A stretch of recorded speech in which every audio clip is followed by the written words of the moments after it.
tantangan industri perkapalan dalam mewujudkan Indonesia sebagai poros maritim dunia. Kami, Barafin Team, akan memaparkan hasil riset investasi kami mengenai emiten PT Samudra Indonesia. PT Samudra Indonesia adalah sebuah perusahaan logistik terkemuka di Indonesia yang didirikan pada 1964 oleh Bapak Sudarpo Sastro Satomo. Perusahaan ini memiliki 6 lini bisnis, yaitu Samudra Shipping, Samudra Logistics, Samudra Ports, Samudra Property, Samudra Service, dan Samudra Shipyard. Pemegang saham Samudra Indonesia terdiri dari pemegang saham mayoritas dengan kepemilikan lebih dari 5% yang meliputi PT Samudra Indonesia Tangguh dan PT Ngrumat Bondo Utomo.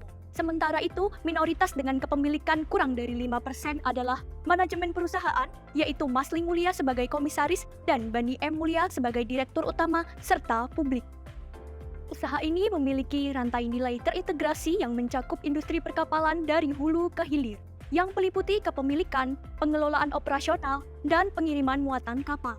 Dilihat dari pendapatannya, usaha SMDR meliputi segmen Samudra Shipping, 82,8% dari total pendapatan merupakan kontributor terbesar. Indonesia memiliki potensi yang kuat sebagai negara maritim karena letaknya yang strategis dan didukung dengan 5 pilar utama, yaitu membangun infrastruktur dan konektivitas maritim dengan tol laut, pelabuhan laut, logistik, industri perkapalan, dan wisata bahari. Namun, terdapat tantangan yang harus dihadapi seperti ketidakpastian ekonomi yang memengaruhi distribusi barang yang dapat terlihat dari tren penurunan ekspor April 2023 terhadap Maret 2023. Dengan berbagai tantangan tersebut, kami merekomendasikan jual terhadap saham SNDR dengan potensi penurunan sebesar 26%, dengan harga yang menunjukkan pada angka Rp350 pada tanggal 31 Mei 2023. Yang dimana harga tersebut tergolong mahal dengan wajarnya menginjak pada harga Rp260. Di mana ada beberapa poin yang menjadi penguat alasan kami menjualnya. Yang pertama, makroekonomi yang belum stabil. Yang kedua, evaluasi dengan harga saham yang mahal. Dan yang ketiga, tren ekspor bahan mineral yang cenderung menurun. PT Samudra Indonesia sudah menerapkan tata kelola perusahaan yang cukup lumayan baik dengan skor GKI dengan 21,5/38. Yang sudah didukung oleh piagam audit internal yang sudah disusun sesuai dengan acuan Peraturan OJK Nomor 56 Tahun 2015, di mana lalu menjalankan perusahaan sesuai dengan azas Good Corporate Governance, mendukung pembangunan berkelanjutan yang ramah lingkungan, serta penerapan kode etik baik internal maupun eksternal, dengan skor ESG menunjukkan pada angka 24,46 yang secara keseluruhan sudah baik dalam kriterianya. PT Samudra Indonesia yang berfokus pada sektor transportasi laut dapat terpengaruh oleh perubahan nilai Baltic Dry Index yang fluktuatif dan telah berada pada kondisi normalnya, yang sebelumnya terjadi peningkatan yang signifikan pada akhir tahun 2021 akibat ketidakseimbangan supply and demand. Selain itu, tarif jasa angkutan perkapalan sudah turun kembali ke level normalnya, sekitar 1.700 hingga 1.800 US dollar. Pecahnya perang telah membuat harga minyak naik signifikan setelah di tahun sebelumnya sempat terpuruk akibat pandemi COVID-19. Kondisi ini sempat mendorong harga minyak berfluktuasi dengan cepat. Namun, dalam setahun terakhir, harga minyak bergerak dalam tren turun. Bahkan, minyak mentah berjangka West Texas Intermediate telah diperdagangkan mendekati level $72 per barel. Ini juga tidak jauh berbeda dengan harga gas alam yang juga mengalami penurunan. Pada triwulan 1 2023, pertumbuhan ekonomi Indonesia cenderung stagnan, yaitu 5,03%. Bahkan, pertumbuhan ekonomi Indonesia di tahun 2023 diproyeksikan sebesar 4,8% dan inflasi berada pada 4%. Pengetatan kebijakan moneter yang agresif berpotensi menurunkan konsumsi rumah tangga dan membebani dunia usaha pada tahun 2023. Pada kuartal 1 2023, pertumbuhan GDP Indonesia mengalami kontraksi secara kuartalan. Terlihat bahwa angka pertumbuhan GDP terkontraksi 0,92%. Sektor pertambangan dan penggalian serta transportasi dan pergudangan turut menjadi penyumbang dalam terkontraksinya PDB kuartalan Indonesia. Tren penurunan ekspor-impor Indonesia yaitu terjadi dalam beberapa bulan terakhir mengindikasikan adanya perlambatan ekonomi global, yaitu pada April 2023 mengalami penurunan 17,62% terhadap Maret 2023. Hal ini dapat dilihat dari breakdown ekspor migas.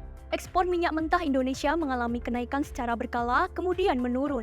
Lalu ekspor hasil minyak seperti BBM, minyak pelumas, dan produk turunan minyak juga mengalami fluktuasi dan ekspor gas alam termasuk LNG dan CNG cenderung menurun. Ketiga ekspor punya tujuan utama ke Tiongkok, India, Jepang, dan Amerika Serikat. Di sisi lain, terjadinya perlambatan ekonomi di Amerika yang dapat dilihat dari kinerja nilai rupiah terhadap dolar mengalami penguatan secara year to date, yaitu 14.979 rupiah. Kami menggunakan Porter 5 Forces dalam menganalisis posisi persaingan SMDR. Pangsa pasarnya yang meliputi klien domestik dan perancangnya membuat SMDR tidak bergantung pada beberapa klien. Namun jasa pelayaran yang bergantung pada freight rate dapat dengan mudah mengubah tarif angkutan barang sehingga kekuatan daya tawar pembeli bernilai medium high. Di sisi lain, SMDR memiliki beberapa segmen operasi yang tidak dimiliki pesaingnya. Tetapi SMDR juga bersaing dengan beberapa kompetitor, seperti Temas, PSSI. Maka dari itu, ancaman dari pesaing industri bersifat medium high. SMDR memiliki kondisi keuangan yang sehat, terlihat dari pertumbuhan aset yang mencapai 2,7% secara kuarter to kuarter, yang didominasi dari pertumbuhan ekuitas senilai 3,2% pada kuartal 1 2023. Peningkatan ekuitas dan kas perusahaan serta stabilnya utang berbunga membuat rasio DER emiten SMDR bergerak dalam tren yang turun, serta diiringi dengan peningkatan rasio likuiditas. Namun, perlu diperhatikan bahwa laba bersih perusahaan pada kuartal 1 2023 turun 51% dibanding kuartal 1 2022. Pada dasarnya, pendapatan dan laba SMDR cenderung meningkat. Namun, pada kuartal 1 2023, pendapatan SMDR mengalami penurunan sebesar 13,4%. Selain itu, terjadi peningkatan biaya jasa dan biaya operasional masing-masing sebesar 8,1% dan 5,8%. Hal ini dapat terlihat dari penurunan rasio profitabilitas, yaitu GPM, OPM, dan MPM perusahaan yang masing-masing menurun sebesar 15%, 16%, dan 10% dari kuartal 1 2022. Dan adanya penurunan tren dari ketiga rasio tersebut.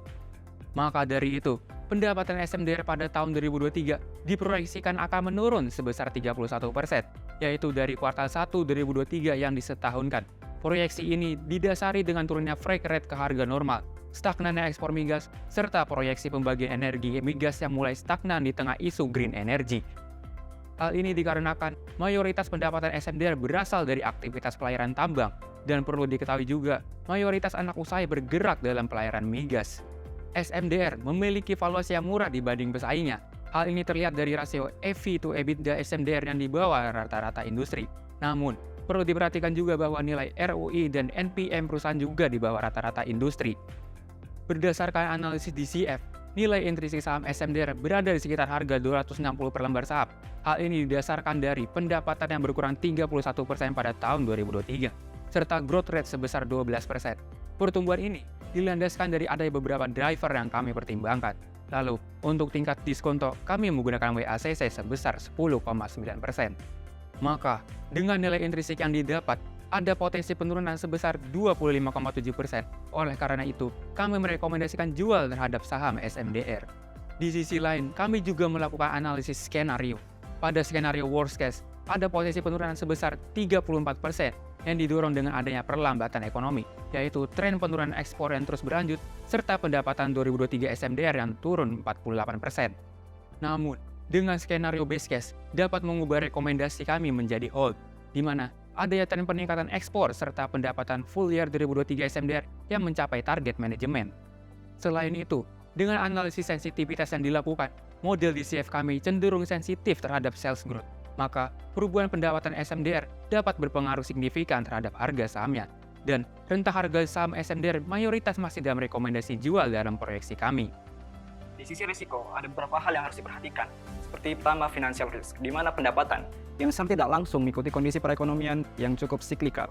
Yang kedua, dividen payout yang kecil yang fokus untuk ekspansi dan financial defense. Lalu yang kedua, ada operating risk, di mana ketidaktentuan tren komoditi dan pemeliharaan terhadap armada. Yang ketiga, ada strategic risk, di mana kebijakan manajemennya kurang menarik bagi investor.